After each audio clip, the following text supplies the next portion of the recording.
ในค่ำคืนของวันที่ 7 ตุลา 2025 ซึ่งเป็นมื้อบุญออกพรรษาวันสำคัญทั้งพุทธศาสนา ดังนั้นเพื่อปกปักรักษาฮีตของประเพณีวัฒนธรรมอันดีงามของชาติท่านผู้วงคำสาวหงเจ้าของนครเมืองจันทร์ท่านแก้วประเสริฐไซปัญญาเลขาคณะผักเมืองจันทบุรีพร้อมด้วยการนำเมืองได้เข้าร่วมพิธีจุดพลุและไหลเหือไฟอยู่ที่แคมป์ของทาวจันทร์ซึ่งเป็นหนึ่งในกิจกรรมที่ติดพันกับงานบุญออกพรรษาปวารณาและเป็นปางบุญสำคัญในฮีต12ของคนลาวเฮาที่สืบทอดกันมาแต่บูหานการนอกจากนี้ยังเป็นการบูชาแม่น้ำคงคาที่ปกปักรักษา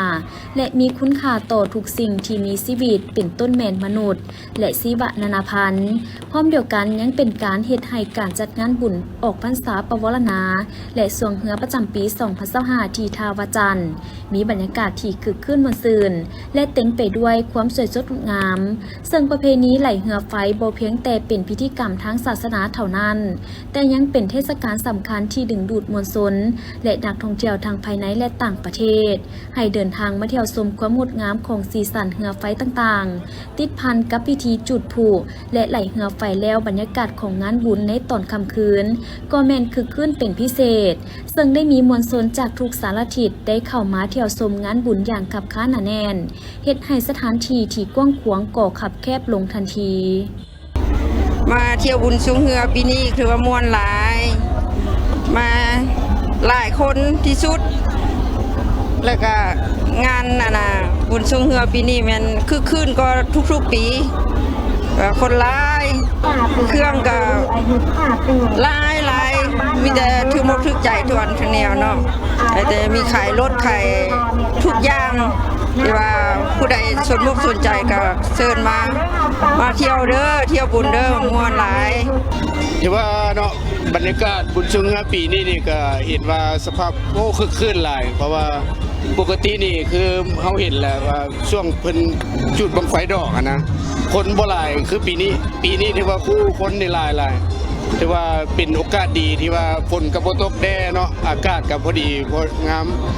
แล้วก็การจัดสถานที่ของเพิ่นนี่ก็ที่ว่าปีนี้เฮ็ดเป็นระเบียบดีการเข้าการออกการจอดรถผู้คนไปมาก็ถือว่าโอ้สะดวกอยู่ได้เนาะก็คือปีกายนี่การจัดสรรมันกระทบใส่ฝนตกแดดเห็นให้อากาศมันก็บ่คักปีนี้นี่อากาศดีหลายแล้วก็คนก็หลายบรรยากาศคือทั้งหลังนี่เห็นบ่มีการแสดงมีหยังก็สินค้าก็รู้สึกว่าหลายขึ้นโดยเฉพาะเป็นสินค้าผลิตภัณฑ์ภายในเฮาก็มีหลายเนาะถือว่ามีทั้งเครื่องจักสานแล้วก็เป็นพวกผลิตภัณฑ์กสิกรรมกับเครื่องอุตสาหกรรมขนาดน้อยของเราแบบโอดอปนะเพิ่นก็เอามาวางแสดงหลายเนาะก็ดีใจอันนี้ก็รู้สึกดีใจพาลูกมาเลาะเป็นไงลูกม่วนบ่ม่วนลูกคนก็ดีใจอันนี้ก็ได้มาที่ว่ามาทุกปีแล้วเนาะมาเที่ยวชมทุกปีเพราะว่าเป็นบุญประเพณีบ้านเฮาเด้การขายสินค้าก็มีหลากหลายสีสันหลายชนิดและมีความคึกคืนเป็นพิเศษทั้งมีราคาถูกกว่าปกติเฮ็ดให้พ่อแม่ประชาชนพากันเลือกซื้ออย่างม่วนซื่นมีทั้งสินค้าภายในและต่างประเทศนอกจากนี้ก็มีหัวหน่วยธุรกิจห้างร้านบริษัทต่างๆพากันมาวางแสดงขายสินค้าอย่างหลากหลายและยังมีอาหารการกินเครื่องใช้สอยต่างๆก็ล้วนแต่มีบรรยากาศสดชื่นดีงานบุญออกพรรษาปวารณานับได้ว่าเป็นบุญปากใหญ่ของชาวพุทธศาสนิกชนชาวลาวทั้งชาติที่พร้อมเพรียงกันจัดงานบุญและกิจกรรมจากคึกคืนในแต่ละคงเขตในทั่วประเทศโดยเฉพาะอยู่นครหลวงเวียงจันทร์ได้มีการจัดงานบุญดังกล่าวจากคึกคืนและมีมวลชนเข้าร่วมจากหลากหลายในแต่ละปีเป็นต้นเป็นงานแข่งขันสวงเหือประเพณีที่ทาวจันทร์และไหลเหือไฟลอยกระทงของมวลชนในค่ำคืนของมื้อออกพรรษาปวารณาซึ่งในปีนี้กงกับมื้อวันที่ 7 ตุลา 2025และนอกจากจุดไหลเหือไฟที่ทาวจันทร์แล้วจับลงปลาอีกจุดหนึ่งคือจุดถาดน้ำวัดศพศรีวิไลญารามบ้านวัดศพเมืองที่สัตนานครหลวงเวียงจันทร์ก็เป็นอีกสถานที่หนึ่งที่แต่ละปีก็มีมวลชนโดยเฉพาะประชาชนในเขตเมืองที่สัตนาเดินทางมาลอยกระทงและไหลเหือไฟเป็นจำนวนหลายตั้งแต่เมื่อก่อนจนถึงปัจจุบันซึ่งฐานบุญถนอมแสงดารานายบ้านวัดศพได้ให้สัมภาษณ์ว่าจุดท่าน้ำบ้านวัดศพแห่งนี้แม้เป็นอีกจุดหนึ่งที่ประชาชนชาวพุทธส่วนใหญ่รู้จักเนื่องจากว่า ได้นำพาพ่อแม่ประชาชนจัดกิจกรรมไหลเรือไฟและลอยกระทงตามประเพณีในแต่ละปีโดยเฉพาะปีนี้สถานที่มีความเอื้ออำนวยเป็นต้นเส้นทางแคบน้ำของโครงการกันตะฟังเจือนมีการก่อสร้างใกล้จะสำเร็จประชาชนสามารถสัญจรไปมาได้สะดวกและมีพื้นที่กว้างขวางเพื่อรองรับผู้คนเดินทางมาเป็นจำนวนหลายเกี่ยวกับฮีตของประเพณีของฮีตของประเพณีของบ้านวัดศพถือว่าเป็นต้นกำเนิดที่เกิดขึ้นมาเรื่องลอยกระทงนี่หมายถึงว่า3 เดือนของพระอาจารย์ที่ว่าเข้าพรรษามา3 เดือนแล้วหลังจากออกพรรษาสำเร็จถึงว่าวันที่7ที่ว่าได้ออกพรรษาเดือน10เพิ่นได้ออกพรรษาออกมาแล้วและก็เพิ่นได้กิจกรรมเรื่องลอยกระทงของตามฮีตของประเพณีแต่ว่าฮีตของประเพณีนี่หมายถึงว่าผู้ชายผู้สาวทั้งนุ่มทั้งน้อยผู้ที่ว่าเป็นโสดเป็นหยังเพื่อบูชาแม่นาคีแม่น้ำคงคาที่ได้พึ่งพาอาศัยที่เป็นสิริมงคลต่อชีวิตการเป็นอยู่ของพวกเขาเดี๋ยวนี้ทางว่าเขตนี้เมืองศรีสัตนาคของพวกเขานี่แม่นจุดสำคัญและแต่อดีตผ่านมาและจุดสำคัญที่สุดที่เป็นจุดเด่นและเป็นจุดของบ้านวัดศพศรีวิไลของพวกเขาที่ได้แต่ละปีได้พาพ่อแม่ประชาชนได้เฮ็ด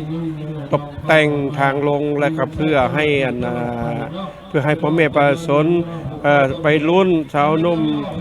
ทุกท่านได้มาลอยกระทงเพื่อเป็นสิริมงคลตามฮีตของประเพณีของสา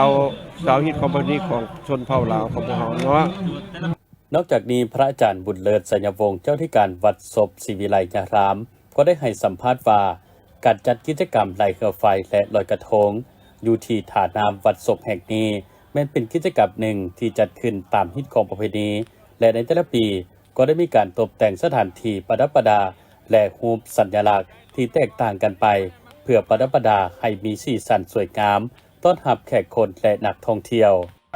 เป็นประเพณีหนึ่งที่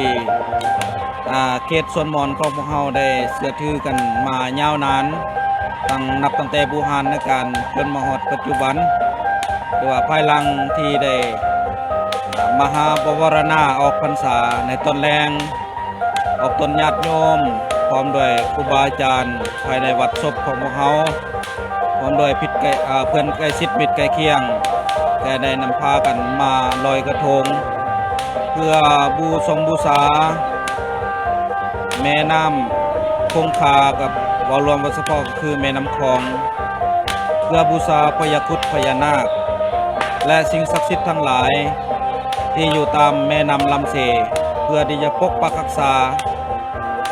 และเพื่อบูชา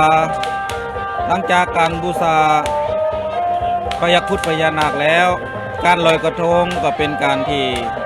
เขาได้อธิษฐานหรือว่าลอยสิ่งที่ชั่วร้ายจากชีวิตจิตใจจากครอบครัวเป็นการส่งท้ายปีเก่าเพื่อต้อนรับปีใหม่เพราะว่าพระสงฆ์องค์เจ้าได้เข้าพรรษาครบไตรมาส3 เดือนเมื่อออกพรรษาออกต้นญาติโยมก็เป็นวิธีในการเฮ็ดบุญศีลกินทานดังในมือนี้อยู่ที่ท่าวัดศพของพวกเราจะมีการลอยกระทงคึกคืนรวมทั้งออกต้นญาติโยมที่อยู่ใกล้เคียงแถวนี้จะได้นำพากันมาจะมีอยู่ที่นี่ก็เป็นเทศกาลที่สำคัญที่สุดขออย่างหนึ่งในปีต่อไปก็ขอให้ออกต้นญาติโยมที่อยู่ไกลและอยู่ไกลคนพร้อมได้คนลาวและคนต่างประเทศมาร่วมลอยกระทงอยู่ที่ท่าวัดศพนำกันเนาะสำหรับกิจกรรมไหลเรือไฟและลอยกระทงค่ำคืนมื้อบุญออกพรรษาปวารณาในปีนี้นอกจากจะมีประชาชนชาวลาวเดินทางมาแล้วยังสังเกตเห็นได้ว่ามีนักท่องเที่ยวชาวต่างชาติเดินทางมาเที่ยวชมและร่วมกิจกรรมลอยกระทงกับคนลาวเป็นจำนวนหลายถือว่าเป็นความสำคัญหนึ่งที่คนลาวเฮาชาวพุทธได้เผยแผ่วัฒนธรรมฮิตของประเพณีของชาติลาวเฮา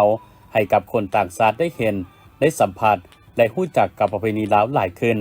นอกจากนี้การจัดกิจกรรมดังกล่าวยังได้สร้างรายรับให้กับพ่อค้าสาวขายโดยเฉพาะประชาชนเขตใกล้เคียงได้มาตั้งโต๊ะขายกระทงเหือไฟน้อยและอาหารเครื่องดื่มให้กับผู้ที่มาเที่ยวงานที่เดินทางมาเป็นจำนวนหลายเติมอีก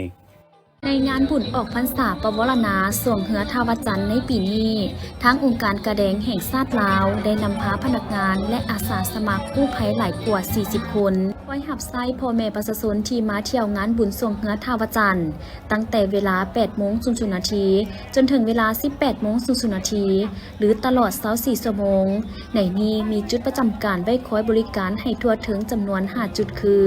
เขตสีทานเหนือ3 แยกปากประซักส่วนเจ้าอนุวงศ์ข้างผามไซกรรมการและศูนย์บัญชาการสำนักงานใหญ่องค์การกาแดงหลังวัดเสียงยืนถ้าหากว่าท่านใดที่รู้สึกบ่สบายวินแดดเป็นวินอุบัติเหตุแม่นให้สังเกตพนักงานหรืออาสาสมัครของพวกเขาแม่นใส่สุดสีส้มหรือเสื้อกั๊กมีสัญลักษณ์กาแดงหรือโทรหา1625มีรถฉุกเฉินเพื่อหับไส้จากเขตบุญหาห้องหมอไว้บริการตลอด24 ชั่วโมงอยู่ในนี้นะกิจกรรมที่ว่าพวกเขาเฮ็ดโดยเฉพาะเม็นพวกเขาจะมี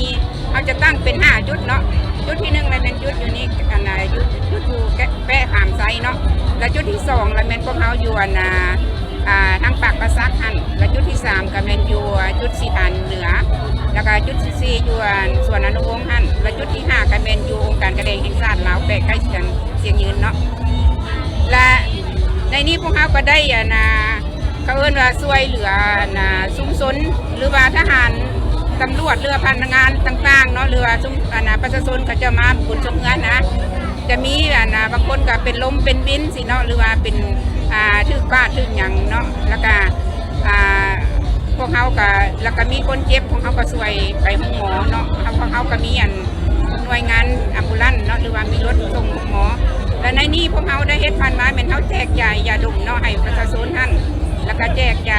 าสามัญธรรมดาเป็นยาดีเจ็บท้องบ่หรือว่ายาแก้ปวดยาแก้ไข้ธรรมดาเนาะแล้วก็พวกเขาก็ได้ช่วยคนเจ็บที่ว่าเพิ่น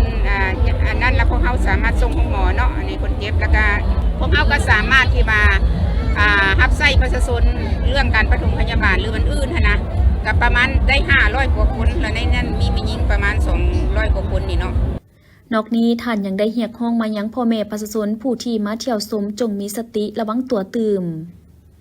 เจ้าละการอันนึงนี่เนาะก็อยากฝากให้ทางประชาชนหรือว่าสังคมทั่วไปเนาะการปฐมพยาบาลเป็นสิ่งที่สำคัญเนาะไม่ว่าการปฐมพยาบาลเบื้องต้นนี่นะเป็นเอาหันเป็นการเขาเอิ้นว่ากู้ชีวิตเนาะให้คนให้มีชีวิตได้คือเฮาฮู้แล้วคันว่าคนเฮามันขาดออกซิเนาะหรือว่าอันใจเพิ่นฮอด4 หรือ 5 นาทีเฮาก็สามารถเสียชีวิตได้และดังนั้นการปฐมพยาบาลเป็นวิธีที่1ทั้งว่องไวและสามารถช่วยชีวิตเขาเจ้าได้และอีกอันนึงเฮาก็เพื่อว่าให้หยังก็ให้เขาเจ้าบรรเทาทุกข์หรือว่าความเจ็บปวดของเขาเจ้าหั่นแล้วก็อยากให้เฮียห้องให้ทุกคนเนาะก็สิว่าทุกคนในสังคมหรือว่าผู้เงินนั่นแหละก็อยากให้เฮียนฮู้เรื่องงานปฐมพยาบาลโดยเฉพาะการปฐมพยาบาลองค์การกระแดงลาวพวกเขาก็ได้มีการบริการปฐมพยาบาลมีการบริการปฐมพยาบาลให้ชุมชนได้แล้วก็มีการปฐมพยาบาลแบบเอาหารายได้เนาะหรือว่าเก็บที่ว่าให้ผู้ที่ว่าเพิ่นมีเขาเอิ้นว่ากำลังทุนกำลังทรัพย์เนาะเพื่อมาเฮาจะได้เอาเงินตัวนั้นมาเพื่อรับใช้ชุมชนในการปฐมพยาบาลของพวกเขาเห็นปัจจุบันนี้เนาะ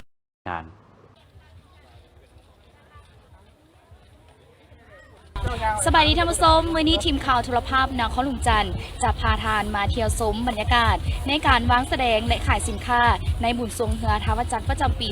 2025ซึ่งวันนี้ก็ถือว่าเป็นมื้อสุดท้ายกันแล้วเห็นได้ว่ามีพ่อแม่ประชาชนชาวนครหลวงจันทร์รวมไปถึงนักท่องเที่ยวทั้งภายในต่างประเทศเข้ามาเที่ยวในงานครั้งนี้อย่างคึกคักหนาแน่นรวมไปถึงการจับจ่ายซื้อสินค้าก็มีความฝึกฟื้นเอาเป็นว่าเข้าไปเบิ่งภาพบรรยากาศพร้อมกันเลย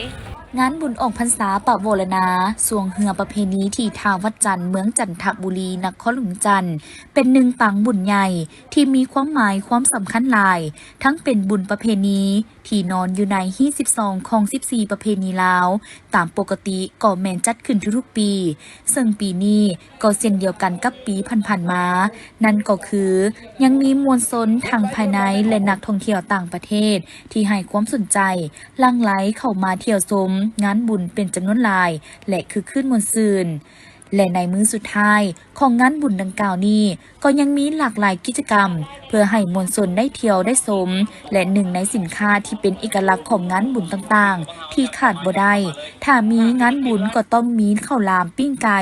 ที่ประชาชนก็คือพ่อแม่พ่อค้าสาวขายนำมาวางขายในเทศกาลงานบุญประเพณีใหญ่สำคัญต่างๆโดยเฉพาะในบุญออกพรรษาปะโวลนาสวงเหือประเพณีที่ทางวัดจันทร์นครหลวงจันทร์เพื่อให้ประชาชนลาวบรรดาเผ่านักท่องเที่ยวทั้งภายในและต่างประเทศได้ลองชิมอาหารพื้นบ้านที่เป็นเอกลักษณ์แบบลาวเฮาซึ่งสิ่งหนึ่งที่เห็นได้ชัดเจนแม่นพ่อแม่ประชาชนนักท่องเที่ยวต่างก็พากันจับจ่ายซื้อข้าวหลามปิ้งไก่เพราะข้าวหลามปิ้งไก่เป็นเอกลักษณ์ของงานบุญก็ว่าได้และยังเป็นอาหารที่ขาดบ่ได้ในงานบุญประเพณีมีงานบุญใส่ก็ต้องมีข้าวหลามปิ้งไก่ติดไม้ติดมือกับเมื่อบ้านในวันที่7 ตุลา 2024ทานสอนไซสีพันดอนนายกรัฐมนตรีพร้อมภรรยาได้ให้เกียรติเข้าร่วมมอบเครื่องช่วยเหลือบรรเทาทุกข์ประชาชนที่ถูกน้ำท่วมอยู่8บ้านของเมืองสนะสมบูรณ์แขวงจำปาสักโดยมีปริญญาเอกอรุณไซสุนราชเจ้าแขวงจำปาสักพร้อมด้วยทานอุดมศักดิ์ดีวิสัยหัวหน้าแผนกแรงงานและสวัสดิการสังคมแขวงห้องประธานผู้ประจำการคณะกรรมการคุ้มครองภัยพิบัติขันแขวงพร้อมด้วยบรรดาภาคส่วนที่เกี่ยวข้องเข้าร่วมในพิธีท่านนางภูไพทองพิมพ์วงศาเลขาคณะบริหารงานผักเมืองสนะสมบูรณ์รายงานว่าปี2025อยู่เมืองสนะสมบูรณ์ได้เกิดมีสภาพน้ำท่วม3ครั้งเฮ็ดให้เนื้อที่นาดำและนาหวานของชาวเกษตรกรถูกท่วมรวมมี26บ้าน 1,062 ครอบครัว 3,849 คนหญิง 2,481 คนเนื้อที่นาถูกท่วมทั้งหมด 1,043 กว่าเฮกตาร์เฉพาะบ้านคีรีก็แม่นหนึ่งที่ได้รับผลกระทบทุกครั้งบ้านคีรีมี2คุ้มบ้านคือคุ้มคีรีและคุ้มคำญาติมี392ครอบครัวจำนวนพ้น 1,867 คนหญิง375คนในนั้นครอบครัวที่ถูกผลกระทบมี30ครอบครัว125คนหญิง89คนเนื้อที่นาถูกท่วม48.73 เฮกตาร์เนื้อที่นาถูกเสียหาย 23.8 เฮกตาร์ส่วนพาหนะและสัตว์เลี้ยงต่างๆแม้นได้เคลื่อนย้ายไปไว้อยู่บอนที่มีความปลอดภัยเส้นทางเข้าบ้านที่ถูกน้ำท่วมมี4บ้านคือบ้านคีรีบ้านนาขามบ้านเหล่าและบ้านโซโลน้อยนอกจากน้ำท่วมทางแล้วยังมีเสาไฟฟ้าหักอยู่จุดบ้านหนองโนและตาฟังเจือนอยู่บ้านโซโลน้อยสำหรับการช่วยเหลือเบื้องต้นการนำของแขวงและการนำเมืองได้ให้การช่วยเหลือสุขเสริญแก่บ้านที่ได้รับผลกระทบคือบ้านคีรีและบ้านนาคามใน4คุมบ้าน101 ล้านกว่ากีบนอกนี้ยังได้รับการช่วยเหลือจากโครงการ UNDP และโครงการออกฟาร์มเป็นต้นแมนการสร้างศูนย์หลบภัยเสื้อสูชีพและอื่นๆให้แก่ประชาชนบ้านคีและบ้านโซโลน้อยตอนท้ายยังได้เสนอให้การจัดตั้งภาครัฐขั้นถึงช่วยซ่อมแปลงเส้นทางภายหลังน้ำบกเพื่อเฮ็ดให้การสัญจรไปมามีความสะดวกและถ้าเป็นไปได้อยากให้ช่วยก่อสร้างทางเข้าบ้านที่ได้มาตรฐานแบบน้ำบ่สามารถท่วมได้ต่อมาทานสอนไซสีพันดอนก็ได้มีคำเห็นโอ้ล้มต่อคณะภาคองค์การปกครองบ้านการจัดตั้งบ้านและพ่อแม่ประชาชน8บ้านที่ได้รับผลกระทบจากภัยน้ำท่วมครั้งนี้ก่อนอื่นท่านได้ยกให้เห็นถึงความเป็นห่วงเป็นใยของพรรคและรัฐบาลที่มีต่อพ่อแม่ประชาชนลาวบรรดาเผ่าทุกทั่วหน้ายกให้เห็นสภาพผลกระทบจากน้ำท่วมอยู่บรรดาแขกภาคเหนือจากนั้นท่านก็เรียกร้องพ่อแม่ประชาชนมีแนวคิดทุนเทียงเสื่อมั่นต่อการนำพาของพรรคเพราะว่าย้ำใดพรรคและรัฐก็ได้เอาใจใส่ดูแลเบิ่งแยงประชาชนเสมอพร้อมนี้ท่านก็มีคำเห็นชี้นำให้ทุกภาคส่วนเกี่ยวข้องเอาใจใส่ดูแลเบิ่งแยงช่วยเหลือประชาชนพร้อมทั้งแนะนำให้พ่อแม่ประชาชนมีความสามัคคีช่วยเหลือซึ่งกันและกันมอบให้คณะกรรมการคุ้มครองภัยพิบัติขั้นแขวงและเมืองเอาใจใส่เก็บกำมูลค่าผลเสียหายละเอียดเพื่อรายงานและลงลึกขนครัวเสนอแก้ไขซ่อมแปลงทางในระยะสั้นเฉพาะหน้าและยาวนาน กลคว้าซอกหาแนวพันธุ์สุกงูส่งเสริมให้แก่ประชาชนสุ่มใส่การผลิตโดยปลูกพืชทดแทนผลผลิตที่ได้รับผลกระทบเพื่อพัฒนาคุณภาพชีวิตตามที่สร้างเศรษฐกิจเอกราชเป็นเจ้าตนเองในระยะใหม่เพื่อเฮ็ดให้ประชาชนมีอยู่มีกินและประกอบส่วนในการนำพาประเทศชาติหลุดพ้นออกจากสภาพด้อยพัฒนาตอนท้ายก็ได้มอบข้าวสารน้ำดื่มและมีรวมมูลค่า397ล้านกว่ากีบให้ประชาชนที่ถูกน้ำท่วมอยู่8บ้านของเมืองสนะสมบูรณ์เพื่อช่วยเหลือบรรเทาทุกข์เบื้องต้นให้ประชาชน8บ้านดังกล่าวที่ได้รับผลกระทบจากน้ำท่วมพร้อมนี้ก็ได้มอบของขวัญและขนมให้ลูกหลานนักเรียนที่เข้าร่วมพิธีตื่มอีกพิธีจัดขึ้นในวันที่8ตุลาคม2025โดยการเข้าร่วมของทานบุญจมอุบลประเสริฐเจ้าแขวงสวรรณเขตมีทานนางหลิงทองแสงตะวันของเจ้าแขวงสวรรณเขตทั้งเป็นประธานจัดงานบุญออกพรรษาสวงเครือพร้อมโดยคณะการนำขั้นแขวงนครไกรสอนพรหมวิหารทานวรญาณบุญนาราชผู้ว่าราชการแขวงมุกดาหารพร้อมโดยคณะผู้แทนนายกเทศมนตรีเมืองมุกดาหารกงสุลใหญ่แห่งราชอาณาจักรไทยประจำแขวงบรรดาทานแขกที่ถูกเชิญเข้าร่วมทานคำพุยสีบุญเฮืองเลขาคณะบริหารงานพรรคนครไกรสอนพรหมวิหารทั้งเป็นรองประธานจัดงานได้กล่าวรายงานการก้าเกียมการจัดงานในครั้งนี้โดยย่อว่าคือดังที่พวกเขาคู่นำกันแล้วว่าพอฮอดเดือน11เพลงของทุกๆปีสาวพุทธวสพสาวนครไกรสอนพรหมวิหารก็คือสาวแขวงสวรรณเขตได้พร้อมพากันจัดงานบุญประเพณีออกพรรษาสวงเฮือประจำปีขึ้นอยู่ที่ท่าวัดใหญ่ไสยภูมิเพื่อเป็นการอนุรักษ์รักษาฮีตของประเพณีอันดีงามของชาติลาวเฮาก็คือของท้องถิ่นคือดังที่เคยปฏิบัติกันมาแต่บูรณาการทั้งเป็นการส่งเสริมด้านการค้าการบริการและการท่องเที่ยวทางด้านวัฒนธรรมของแขวงให้มีการขยายตัวอย่างกว้างขวางทำเป็นการกระตุ้นเศรษฐกิจภายในแขวงให้มีการเติบโตขึ้นและทำเป็นการหัดแน่นความสามัคคีของปวงชนลาวบรรดาเผ่าแขกบ้านใกล้เฮือนเคียงที่มีชายแดนติดจอดกันรวมทางเป็นการแลกเปลี่ยนซื้อขายสินค้าและวัฒนธรรมสองฝั่งแม่น้ำคลองให้นับมือแตกดอกออกผลในงานของพวกเขาได้มีการจัดมีหลายกิจกรรมหลายซีซันที่เบิกบานมวลซืนสามารถดึงดูดเอาผู้คนมาท่องเที่ยวและชมงานได้หลายพอสมควรโดยได้เริ่มครบงานมาตั้งแต่วันที่1ตุลาจนมาฮอดมื้อนี้เป็นเวลา8วันซึ่งในปีนี้มีบรรดาบริษัทห้างร้านหัวหน่วยธุรกิจเข้ามาวางแสดงและจำหน่ายสินค้าทั้งหมด250กว่าร้านและภายในงานแต่ละคืนมีการครบงานจากมวลซืนมีวงดนตรีมาเสพครบงานสร้างความบันเทิงให้มีความเบิกบานมวลซืนแก่มวลชนจนถึงเวลา 12:30 นาทีจึงยุติการครบงานในงานบุญออกพรรษาสวงเฮือปีนี้นอกจากการวางแสดงสินค้าและกิจกรรมมวลซืนแล้วทางคณะกรรมการของพวกเขายังได้มีการจัดให้มีบรรดากิจกรรมอื่นๆเช่น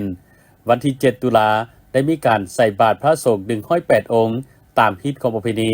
ที่วัดใหญ่ไสยภูมิมีการแข่งขันสวงเฮือประเพณีหอบขัดเลือกในหุ่นน้อยประเภทเฮือกีฬา12สีพายสาวล้ำและในค่ำคืนของวันเดียวกันก็ได้มีการไหลเฮือไฟจากกลุ่มบ้านพัฒนาที่2มีการไหลกระทงและในตอนเช้าของวันที่8ตุลาไม่ได้มีพิธีเปิดงานบุญสวงเฮือประจำปี2025อย่างเป็นทางการที่ศาลาแคมน้ำคลองซึ่งในพิธีเปิดในครั้งนี้ก็ได้มีหลากหลายกิจกรรมที่แสดงให้แขกที่มาเข้าร่วมงานได้รับชมเช่นการแสดงศิลปะขบวนฟ้อนจาก3โรงเรียนขบวนฟ้อนประเพณีจากกลุ่มบ้านพัฒนาที่1หาดที่6นอกจากนั้นยังจะได้รับชมการเปิดหน้านามของสีพายเรือประเพณีของกลุ่มบ้านพัฒนาที่1ที่2ที่3และกลุ่มบ้านพัฒนาที่6ตามด้วยการแข่งขันเรือหอบตีสร้างน้ำนองและชมการแข่งขันเรือส่วงประเภทต่างๆโดยปีนี้ได้จัดขึ้นให้มีเรือ4ประเภทมีเรือเข้าร่วมการแข่งขันรวมทั้งหมด46ลำประกอบมีเรือประเภทใหญ่55สีพายเรือประเพณีหรือเรือเจาะมี8ลำเรือประเภทใหญ่55สีพายเรือติดมี8ลำเรือประเภทกลาง35สีพายมี8ลำและเรือประเภทกีฬา12สีพายมี20ลำพิเศษในปีนี้ทางคณะกรรมการของพวกเขาได้เพิ่มรางวัลเรือส่วงแต่ละประเภทขึ้นจากปีผ่านมาซึ่งเห็นได้ว่ามี4พายเรือประเภทดังทั้งภายในและต่างประเทศเข้าร่วมการแข่งขันจำนวนหลายวาระต่อไปทานนางหลิงทองแสงตะวัน ก็ได้กล่าวไข่งานบุญประเพณีออกพรรษาสวงเฮือประจำปีพศ 2568อย่างเป็นทางการพร้อมกันนี้ในพิธียังได้มีการมอบของทีละหนึ่งระหว่าง2ฝ่ายลาวไทยน้ำอีก พิธีจัดขึ้นในวันที่ 7 ตุลา2025โดยการเข้าร่วมและมอบขันรางวัลการแข่งขันสวงเหือของทานบรรไซพ้องสวรรค์เจ้าแขวงขมวนปริญญาเอกแก้วอุดรบุตรสิงคลหองเจ้าแขวงทั้งเป็นประธานจัดงานทานแก้ววิไลไสยบุตรเจ้าเมืองท่าแขกพร้อมด้วยบรรดาทานการน้ำของแขวงแขกถึกเซินคณะรับผิดชอบและมวลชนเข้าร่วมสำหรับการแข่งขันครั้งนี้มีเหือเข้าร่วมจากภายในและต่างแขวงจำนวน20 ลำในนี้เหือประเภท30 หา 35 สีพายมี11 ลำเหือประเภท50 หา 55 สีพายมี5 ลำและเหือส่วงมิตรภาพ30 หา 35 สีพายที่มาจากแขวงนครพนมและอาณาจักรไทย4 ลำซึ่งผลการแข่งขันเหือประเภท50 หา 55 สีพายอันดับที่1ได้แก่เหือพงสวรรค์นางคำไหลจากบ้านนาเมืองเมืองท่าแขกที่2เหือเพชรสีโพไซจากบ้านหาดไซสูงเมืองไซบุรีแขวงสวรรณเขตที่3เหือดาวพัดสุกบ้านหาดคำเฮียงเมืองเสบังไฟและอันดับที่4เหือขุดทองคำบ้านปากเป่งเมืองท่าแขกประเภท30 หา 35 สีพายอันดับที่1เหือพงสวรรค์นางคำไหลจากบ้านนาเมืองเมืองท่าแขกที่2เหือแหลกตา168นาสาพาโซกบ้านกุดจับเมืองหนองบกที่3เหือสาวมังกรกองบัญชาการทหารปกสแขวงขมวนและที่4เหือพรพระอินทร์ปง SS ก่อสร้างสำหรับผลการแข่งขันเหือมิตรภาพระหว่างท่าแขกนครพนมอันดับที่1เหือพงสวรรค์นางคำไหลบ้านนาเมืองเมืองท่าแขกที่2เหือสาวมังกรปกสแขวงที่3เหืออิงฟ้านาวาจากเมืองนครพนมและที่4เหือแหลกตา168นาสาผาโซกบ้านกุดจับเมืองหนองบกในพิธีครั้งนี้ยังได้มอบใบย่องย้อให้แก่ภาคส่วนต่างๆที่ได้ประกอบส่วนเหตุให้งานดังกล่าวได้รับผลสำเร็จตามระดับคาดหมายและมีบรรยากาศคึกคืนมวลซืนนอกจากนี้ยังได้รับชมการแสดงศิลปะรับชมการไหลเหือไฟใหญ่จำนวน2 ลำและการปล่อยกระทงสาย 2,568 ดวงเพื่อเป็นการบูชาและขอขมาพระแม่คงคาตามฮีตของประเพณี วันคำเก่งอย่าทรงกลัวหัวหน้าห้องว่าการแขวงไชยสมบูรณ์ตากนาให้องค์การปกครองแขวงไชยสมบูรณ์พร้อมโดยภาคส่วนที่เกี่ยวข้องได้นำเอาข้าวสารจำนวน60 ตนมูลค่า600 ล้านกีบมามอบให้กับเมืองทาโทมโดยการขึ้นหับของทานสุขเสริมสมบันีเลขาคณะบริหารงานพรรคเมืองพร้อมโดยคณะกรรมการคุ้มครองภัยพิบัติขันเมืองโดยข้าวสารจำนวนดังกล่าวได้รับจากกรมสังคมสงเคราะห์กระทรวงแรงงานและสวัสดิการสังคมในโอกาสนี้ท่านวันคำเก่งจะทรงกลัวพร้อมโดยทีมงานที่เกี่ยวข้องก็ได้ลงเคลื่อนไหวสำรวจความเสียหาย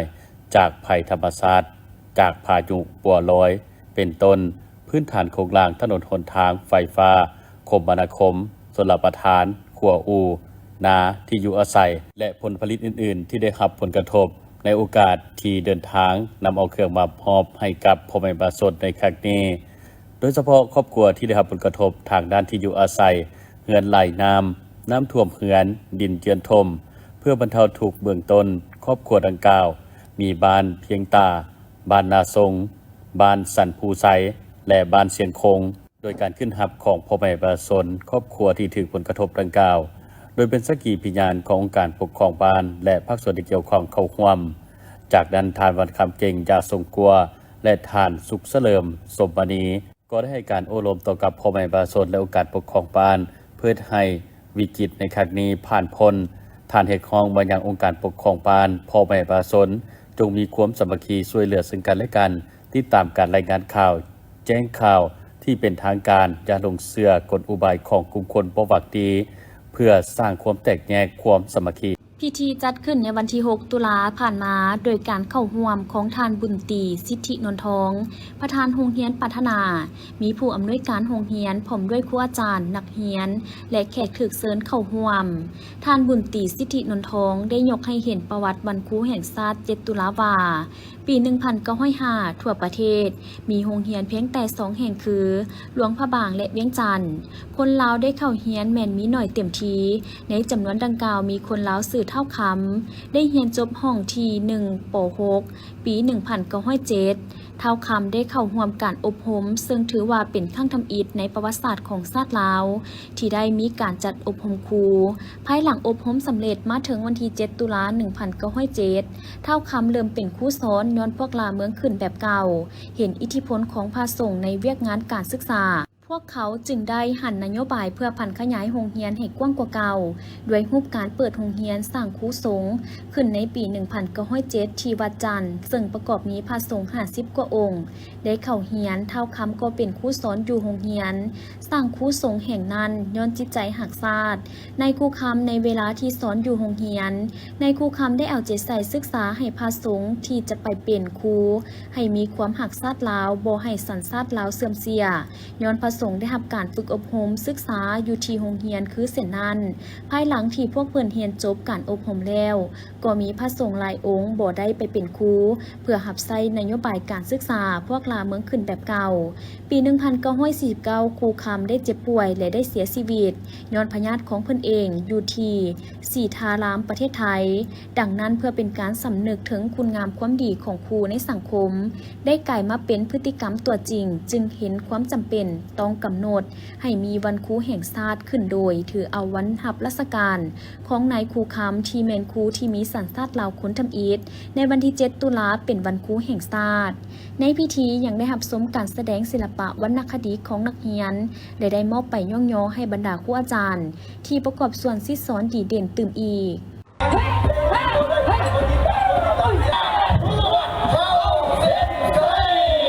บุญออกพรรษาประวรณาและบุญสวงเฮือแม่นเป็นงานบุญประเพณีประจำชาติของลาวเฮาที่สืบทอดกันมาเป็นประจำทุกปีและงานดังกล่าวจัดขึ้นในท่ามกลางบรรยากาศที่กว้างชนลาวทั้งชาติความออกแห่งแข่งขันสร้างผลงานคำนับหับตอน3วันประวัติศาสตร์ของชาติของภาคคือวันสร้างตั้งพรรคประชาชนปฏิวัติลาวครบรอบ70 ปีวันสถาปนาสาธารณรัฐประชาธิปไตยประชาชนลาวครบรอบ50 ปีและวันเกิดประธานไก่สอนพรหมวิหารครบรอบ105 ปียังเป็นขบวนการฝึกฟื้นเว้ารวมบ่เฉพาะบุญสวงเฮือทาวจันทร์ปีนี้ก็เพื่อคำนับสมเสยผลสำเร็จกองประชุมใหญ่ครั้งที่ 8ขององค์คณะพรรคนักเมืองจันทร์พร้อมกันนี้ยังเป็นการปกปักรักษาและเสริมขยายหมุนเสื้อวัฒนธรรมฮีตของประเพณีอันดีงามของชาติและเป็นการส่งเสริมสินค้าผลิตภัณฑ์ภายในให้เข้มแข็งทั้งเป็นโอกาสให้ประชาชนได้แลกเปลี่ยนซื้อขายและเต้าโฮมความสามัคคีซึ่งกันและกันบุญสวงเฮือทาวจันทร์ปีนี้มีเฮือประเพณีหญิง3 ลำเฮือประเพณีสาย5 ลำและเฮือสูตรสาย4 ลำรวมทั้งหมด12 ลำการแข่งขันสวงเฮือหลังมือบุญออกพรรษาของทุกๆปีนั้นแม้นเป็นกีฬาทางหน้าน้ำประเภทหนึ่งจัดขึ้นเพื่อเป็นการสร้างโอกาสให้ประชาชนได้มาพบปะเพื่อเป็นมิตรสหายญาติพี่น้องที่มาจากทั่วสารทิศและนอกจากนั้นยังเป็นโอกาสให้ประชาชนได้เต้าโฮมความสามัคคีซึ่งกันและกันส่วนในสมัยก่อนยังเป็นการสร้างสายพัวพันธุ์อันดีระหว่างผู้ปกครองกับราษฎรโดยการเอาเรือมาส่วงแข่งขันระหว่างผู้ปกครองกับราษฎรนั่นเองเพื่อให้เกิดความเข้าอกเข้าใจและมีความสมานสามัคคีระหว่างราษฎรกับกษัตริย์ระหว่างประชาชนกับรัฐหรือประชาชนกับประชาชนด้วยกันและเป็นโอกาสที่ดีที่หนุ่มสาวจะได้พบปะสังสรรค์ได้เห็นสีไม้ลายมือของนักกีฬาสีพายได้เห็นความสามัคคีพร้อมเพียงของเหล่าหนุ่มสีพายแสดงความสามารถออกสู่มวลชนได้สื่นสมได้เสียกันอย่างเบิกบานมวลซื่นทั้งเป็นการสร้างเงื่อนไขให้สาวค้าขายได้แลกเปลี่ยนบทเรียนและผลผลิตซึ่งกันและกันภายหลังแต่ละครอบครัวได้สุมใส่การผลิตในระยะเข้าพรรษา3 เดือน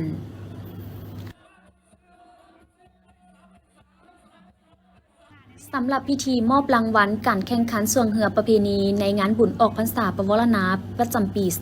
2025 ที่ท่าวัดจันทร์เมืองจันทบุรีนครเวียงจันทร์ได้มีขึ้นภายหลังการแข่งขันได้สำเร็จลงในตอนแรกของวันที่ 8 ตุลา 2025 นี้อยู่ที่พามกรรมการงานบุญดังกล่าวโดยการเข้าร่วมของทานอนุภาพตุนาลม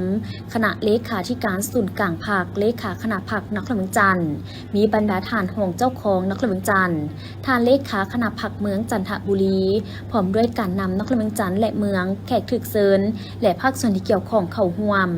ในนี้เรือประเพณีซ้ายอันดับที่1ได้แก่เรือส่วงธนาคารห่วมพัฒนา JDB ได้รับรางวัลเงินสด40ล้านกีบและขันเงิน1หน่วยพร้อมขันหมุนเวียนไปคล้องเป็นปีที่2อันดับที่2เรือส่วงพันธมิตรกรุ๊ปแข่งสยบุรีได้รับเงินสด30ล้านกีบพร้อมขันเงิน1หน่วยอันดับที่3เรือส่วงบริษัทอีซูซุบริการจำกัดจำป่าเรือส่วงบ้านแสนดินเมืองนาไซทองนครเมืองจันทร์รับเงินสด25ล้านกีบพร้อมขันเงิน1หน่วยอันดับที่4เรือส่วงวินลาทิดีกลุ่มบริษัทไซดาราแขวงหลวงพระบางได้รับเงิน20ล้านกีบอันดับที่5เรือส่วงอีหงเมญาบริษัทบุญญาเพชรการค้าได้รับเงิน8ล้านกีบส่วนเรือประเพณีหญิงอันดับที่1ได้แก่เรือส่วงกลุ่มบริษัท 3B เทพนครบ้านธานาได้รับเงินสด40ล้านกีบพร้อมขันเงิน1หน่วยอันดับที่2บริษัทตะวันไตฟ้าบ้านหาดสวนเมืองทุรคมแขวงเวียงจันทร์รับเงินสด30ล้านกีบพร้อมขันเงิน1หน่วยอันดับที่3เรือส่วงบ้านหาดเกียงเมืองไซธานีนครเวียงจันทร์รับเงินสด25ล้านกีบพร้อมขันเงิน1หน่วยสำหรับเรือสุดท้ายอันดับที่1ได้แก่เรือส่วงกลุ่มบริษัทแสงเจริญไซกรุ๊ปแฟมิลี่แขวงบริคำไซได้รับเงินสด40ล้านกีบพร้อมขันเงิน1หน่วยอันดับที่2เรือส่วงบริษัทพันธมิตรกรุ๊ปแขวงบริคำไซได้รับเงินสด30ล้านกีบพร้อมขันเงิน1หน่วยอันดับที่3เรือส่วงธนาคารห่วมพัฒนา JDB ได้รับเงินสด25ล้านกีบพร้อมขันเงิน1หน่วย